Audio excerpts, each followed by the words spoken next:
The first thing anyone noticed about the lion was not his size, nor the dark fire of his mane, nor even the old scars stitched across his shoulders like crude maps. It was the silence. He did not roar. Across the wide, gold-burned savanna, where every creature announced itself, hyenas with their cracked laughter, birds with their endless arguments, even the wind scraping its voice against the grass, the lion moved without a sound, as if the world parted for him not out of fear, but out of recognition. They called him Khal Vareth, though no one remembered who had first spoken the name. At dusk, beneath a sky that bled violet into black, a young jackal dared to follow him.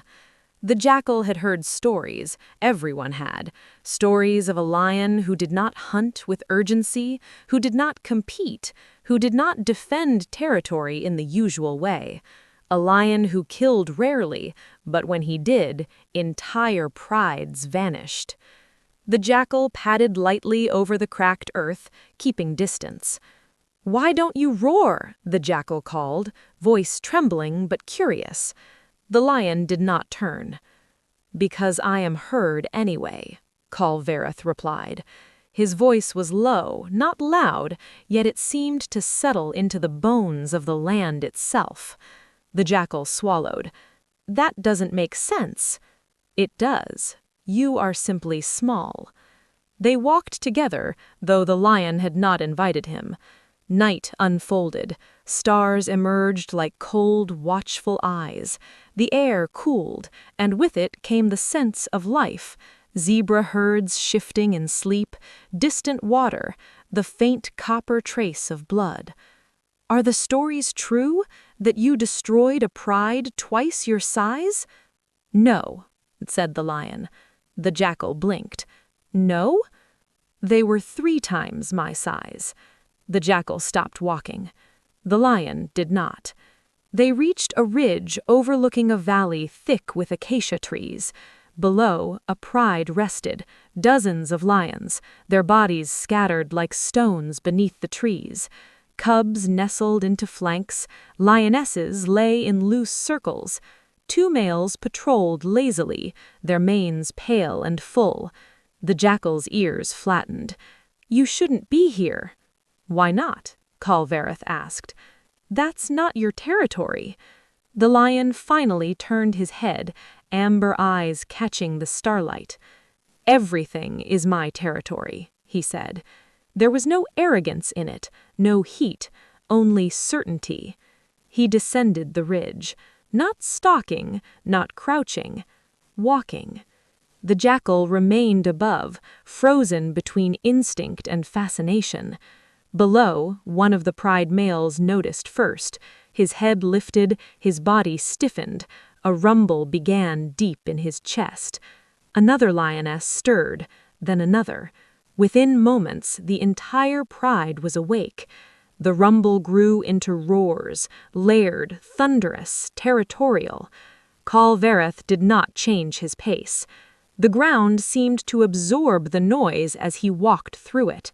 The first male charged. He was massive, younger, faster. His roar tore through the air as he lunged, and then stopped. Not gradually, not in hesitation. Stopped. As if something unseen had wrapped around his spine and tightened. Khal Vareth stood before him, close enough to feel the heat of his breath. The charging lion's roar collapsed into a whine. "Look at me," Khal Vareth said. His larger lion tried not to. His eyes flickered, resisted, and then met Khal Vareth's gaze. Silence fell. Not just from the charging lion, from all of them. The lionesses froze mid-step. The second male halted his advance.